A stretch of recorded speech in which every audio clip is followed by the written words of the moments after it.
అందరికీ నమస్కారం అండి. బాచీరావు కుకింగ్ స్కూల్కి వెల్కమ్ అండి.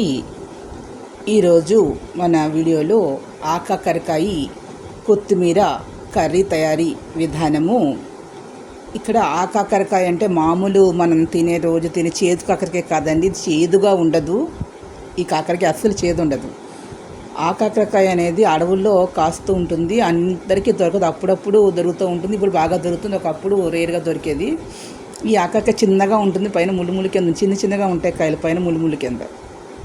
ఆ ఆకాకరకాయలు అది అడవి కాకరకాయ అని అంటారు. ఆ కాకరకాయని తీసుకుని వచ్చి మనం ఒక కేజీ ఆకాకరకాయలు తీసుకున్నట్లయితే లోపల మనకి గింజ కూడా ఉండదండి, బాగుంటుంది. మన కాకరకాయలాగా ఉండదు. దాన్ని మామూలుగా చెక్కు కూడా తీయక్కర్లేదు, అలాగే తరిగేయచ్చు.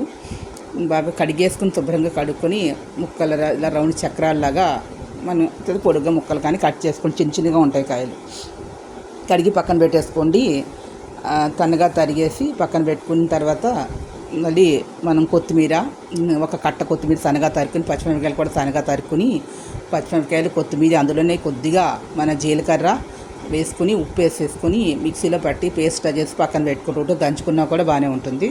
తర్వాత స్టవ్ మీద కొద్దిగా మూకుడు పెట్టుకుని అందులో కాస్త నూనె వేసుకుని సరిపడినంత ముందర హైలో పెట్టిన తర్వాత కొంచెం బాగా కాగిన తర్వాత సిమ్లో పెట్టేసుకున్న తర్వాత అందులో కొద్దిగా లైట్గా ఇంగు వేసుకొని కొద్దిగా వాము వేసుకుంటే బాగుంటుంది. ఇష్టమైన వాళ్ళు వేసుకో, లేకపోయినా పర్వాలేదు.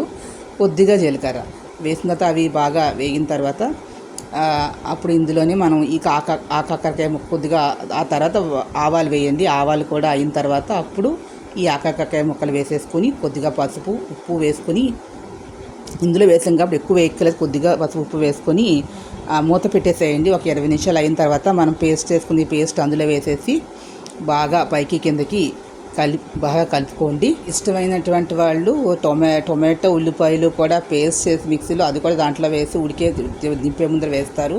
అది వేయకపోయినప్పుడు ఇలాగే చేసుకోవచ్చు, అలా చేసుకోవచ్చు. అలా వేసినప్పుడు మాత్రం ఇంగి వేసుకోకూడదు. ఉల్లిపాయ వేసినప్పుడు ఇది వేసేసి కొత్తిమీర వేసిన తర్వాత బాగా ఒక 10 నిమిషాలు ఉండి దింపేసి పైన కొత్తిమీర జల్లుకున్నట్టు రుచికరమైనటువంటి ఆకాకరకాయ కూర రెడీ అవుతుందండి. ఇది మనం రైస్లోకి బాగుంటుంది, రోటీలోకి కూడా బాగుంటుంది. ఇలాగా పైన కొంతమంది నిమ్మరసం పిండుకోవచ్చు, లేదంటే మిరియాల పొడిన పైన దింపేసిన తర్వాత ఇదే చేదొస్తుంది కాబట్టి ఇది రోటీలోకి, పూరీ, చపాతీలోకి కూడా చాలా బాగుంటుంది. ఇది కూడా ట్రై చేయండి. ఈ వీడియో మీకు నచ్చినట్లయితే ప్లీజ్ సబ్స్క్రైబ్ మై ఛానల్. మరిన్ని కొత్త కూరలతో మీ ముందుకు. Thank you to all.